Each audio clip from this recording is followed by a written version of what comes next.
Hey guys, Redneck Mini 14 here, and this video is definitely a little bit overdue, and the reason I say that is I've had this gun, well, this gun's been in my household the longest out of all of my guns that I have, and I've never done a video on it.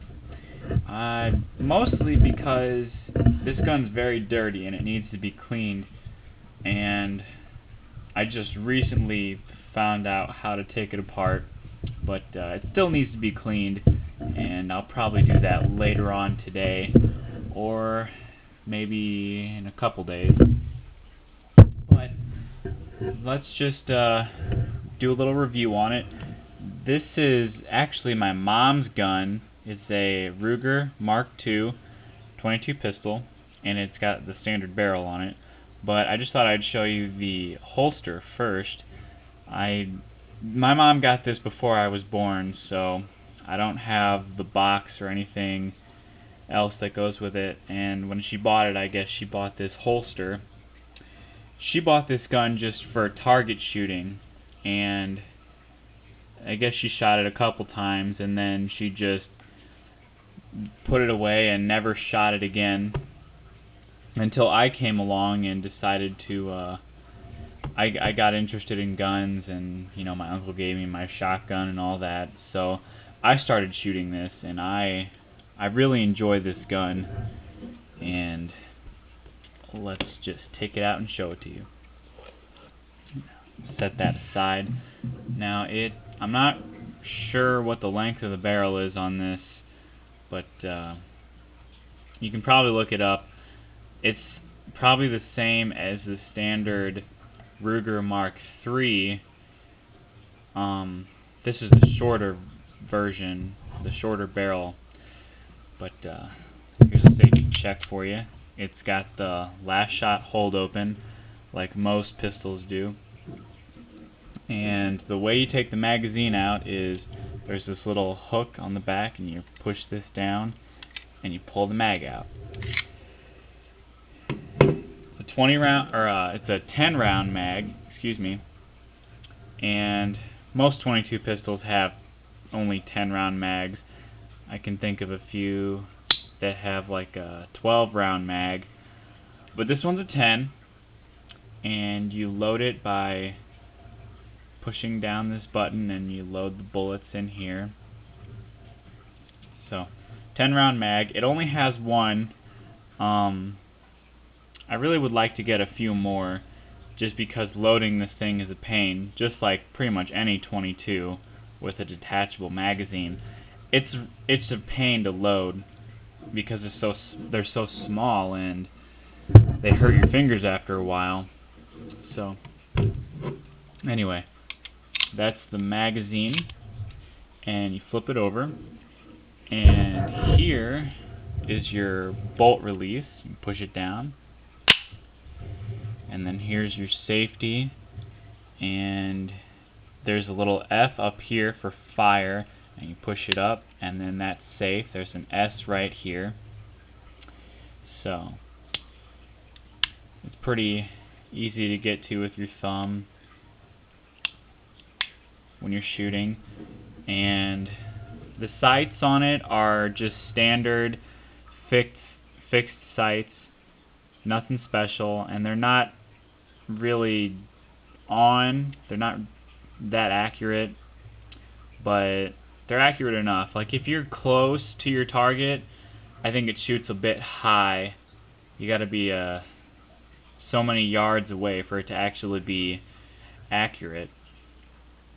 The trigger is a silver color. I don't really know what it's made out of, like, I don't know. Not quite sure what that is, but the Mark IIIs have a black trigger, and I think they have a red Ruger emblem right here. At least the standard version does. But this gun, it's kind of a pain to take apart, and I'm not going to take it apart in this video. I might do a separate video to do that, but there's a little tab thing right here. You need to take like a key or something else that's like brass, which is a non-marring soft metal, and you pull this back, and then you can pull this out and pull this whole little piece out here, and then you can pull the bolt out.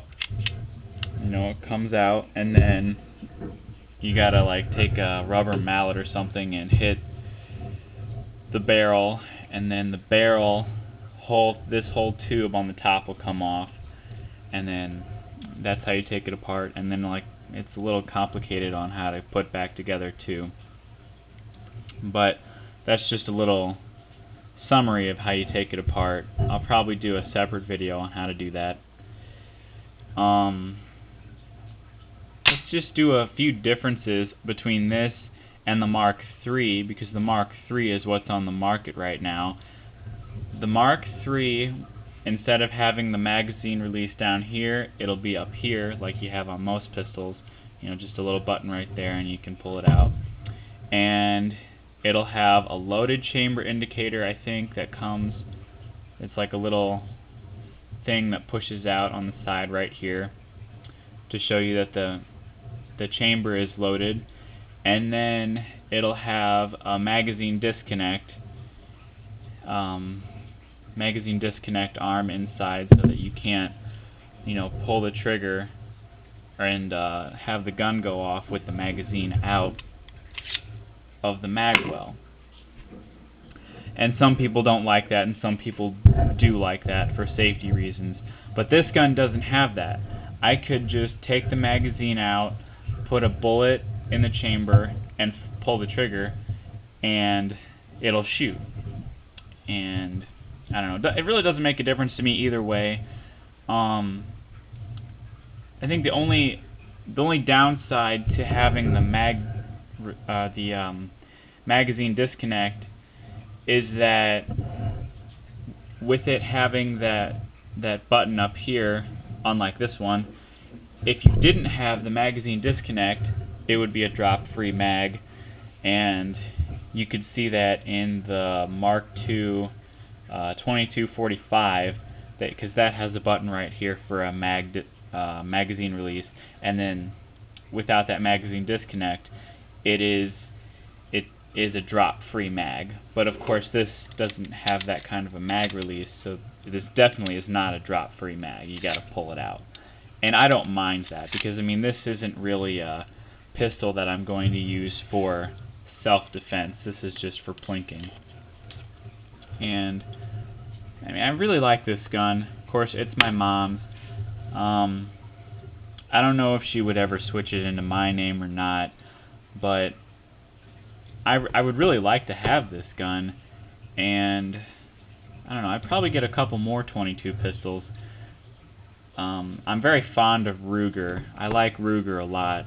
I like their models, like their single 6 would be a great 22 revolver, and their SR22 and their 2245 and their Mark III. Those would all be good. Those are all pretty good models of 22 pistol, I think. Yeah, I'd probably get at least 2 of those models in my lifetime.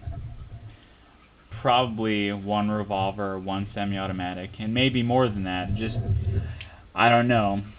It just depends on what the future brings. But anyway, this is my review of the Ruger Mark II Standard.